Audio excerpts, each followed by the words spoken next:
Hello, everyone. Before we start the video, I want to warn you that this story includes spoilers. If you haven't read the story yet, please make sure to read it before watching the video. This story contains the following sensitive content, violence and death. I hope you enjoy this summary. Let's get started.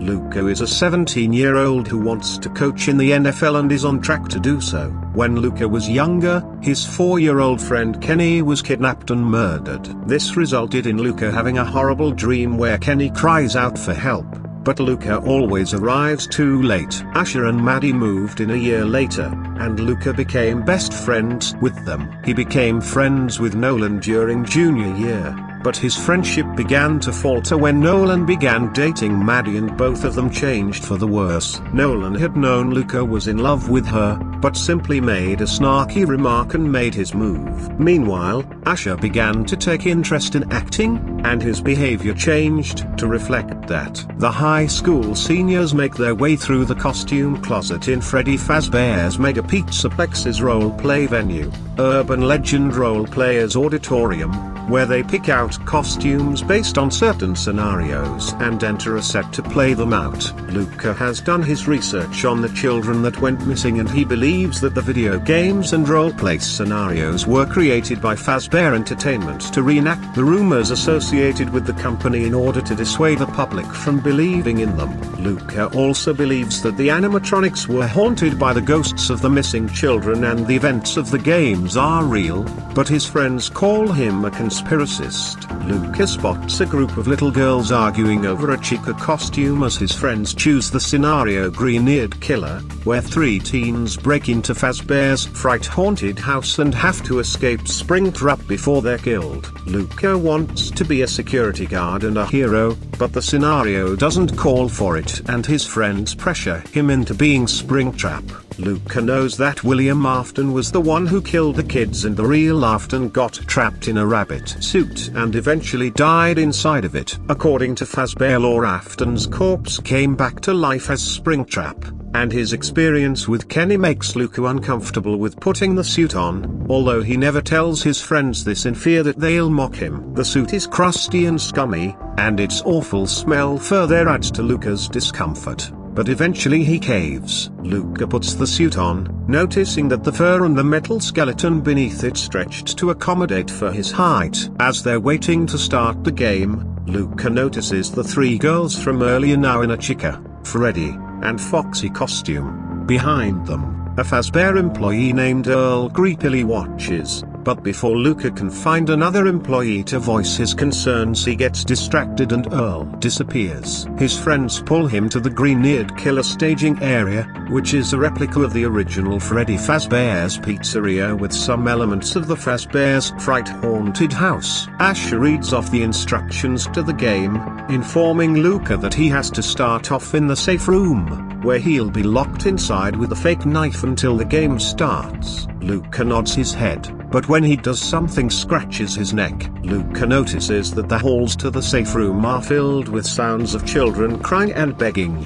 making Luca even more uncomfortable. He's released from the room and finds his friends in the dining room. Suddenly, a performance starts before knocking the power out, and Luca decides to make his move. He chases Maddie down to Pirates Cove, where a statue of Foxy jump scares both of them. Luca jerks back, causing something to clamp around his thigh. He tries calling out to his friends, but they run away as he begins to bleed. Luca makes his way to the parts and service room, where Nolan attempts to attack him with an animatronic leg, but Luca grabs it and throws it back.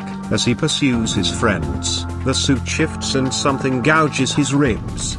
His friends run into an office and play a Balloon Boy audio distraction before escaping. Luca bends down to examine a vent, but he hears a snap as something sharp digs into his hip. Luca has had enough and remembers that the exit only opens if the timer runs out or if all 4 players choose to end the game, which is difficult with them in the vents. Something pierces his stomach, and he tries to take the suit off, but more parts of the suit puncture his chest, solar plexus, and lower abdomen. Luca screams in pain, getting a reaction out of Maddie, and he tracks his friends down to a vent in a party room near the arcade. Luca knows what spring-lock suits are, and that they were discontinued not long after their creation due to the faulty locking mechanisms. Luca is certain he's wearing an original suit, and can very easily end up like William Afton. Luca grabs Maddie by the arm and tries to tell her what is happening to him, but the head of the suit clicks as metal pierces through his entire head. He screams in pain and Maddie breaks free, and when he tries calling out for help, the metal clasps curled into his mouth and through his lips makes speech difficult and fills his mouth with blood. They run away and Luca tries catching up, but he trips over multiple things in his path, causing more of the spring locks to go off in his arms and legs.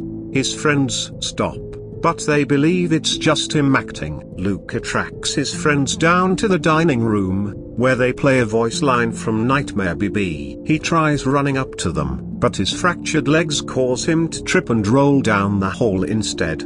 His friends run off and Luca stumbles into the backstage area. He begins thinking back on his life, eventually remembering a camping trip he had with his father at the start of his senior year. Luca's friend was arrested for Grand Theft Auto, and his father explains how peer pressure causes a person to act in certain ways. He snaps back to the present, taking the pain back with him, and collapses in a storage room as he hears the exit open. Asher, Nolan, and Maddie leave the game and decide to get pizza. Nolan assures Asher that, if Luca really is smart, he'll find them. Luca wakes up and makes his way backstage. He sees a few costumes swaying and he hides behind the curtain of the stage as three kids enter the dining room. Luca realizes the new game means his friends left him for dead. He hears something behind him and finds Earl in a cheap Springtrap costume. Luca thinks about what to do, but Earl disappears. Luca accidentally makes a sound, causing the kids to split up.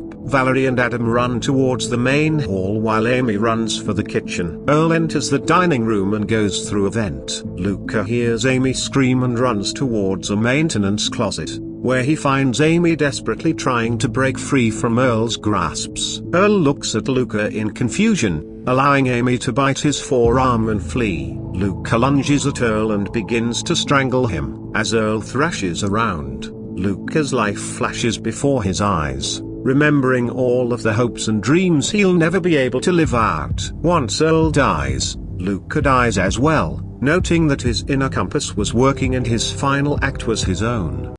Thank you for watching this summary. What do you think about the story? Write your thoughts in the comments below and I'll be sure to read them. If you enjoyed this video, please leave a like and subscribe to my channel for more content like this. I appreciate your support and I'll see you in the next one. Bye.